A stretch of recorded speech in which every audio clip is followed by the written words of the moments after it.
Hello there, beautiful people. It's Richard here again. Posted something on the internet. It takes a little bit longer, but I'm going into the whole aspect of whether or not Abraham was right to obey God and potentially sacrifice his son. So that's there up on the website if you want to have a look at it on YouTube.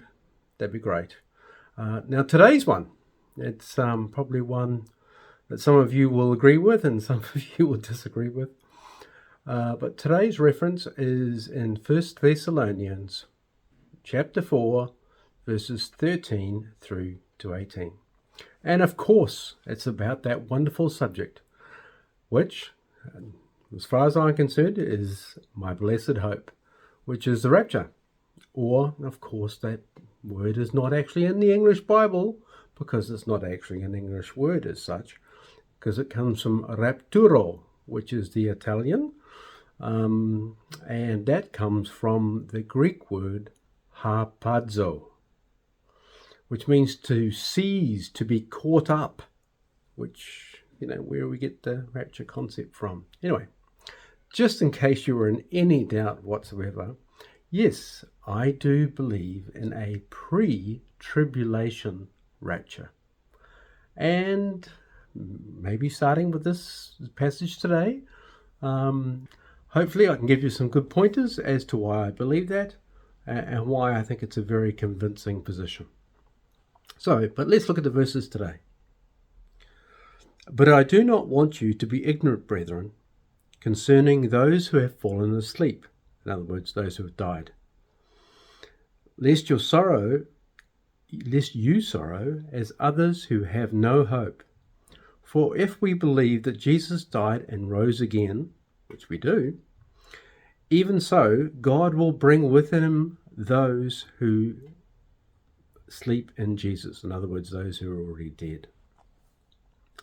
For this we say to you by the word of the Lord, that we who are alive and remain until the coming of the Lord will by no means precede those who are asleep or who are currently dead. For the Lord himself will descend from heaven with a shout, with the voice of an archangel, and with the trumpet of God. And the dead in Christ shall rise first. Then we, who are alive and remain, we shall be caught up, harpazo, rapture, caught up together with them in the clouds. So we're caught up with them in the clouds to meet the Lord in the air. Jesus, very importantly, does not come down to earth at this aspect of the second coming of Christ. He does not actually come down to earth. He touches down to earth at the end of the tribulation, and then he stands on the Mount of Olives. Together with them in the clouds to meet the Lord in the air, and therefore thus we shall always be with the Lord. Yippee! Therefore, comfort one another with these words. Of course, those words are definitely going to bring comfort. If it was something along the lines of, no, you're going to go through the tribulation, pal, that wouldn't be a lot of comfort. And also, they were asking Paul at these times if they were really in the tribulation. And Paul said emphatically, no, they were not. And then he gave certain signs for the tribulation. Okay, so this is one of the groups of verses that I believe quite strongly indicates that we will be harpazoed, or snatched up into the clouds to meet Jesus in the air. I'll do some of those other ones tomorrow. But anyway, that's enough to get you thinking.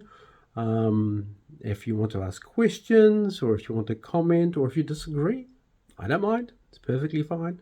This is not a salvation issue, but it's great fun to look into.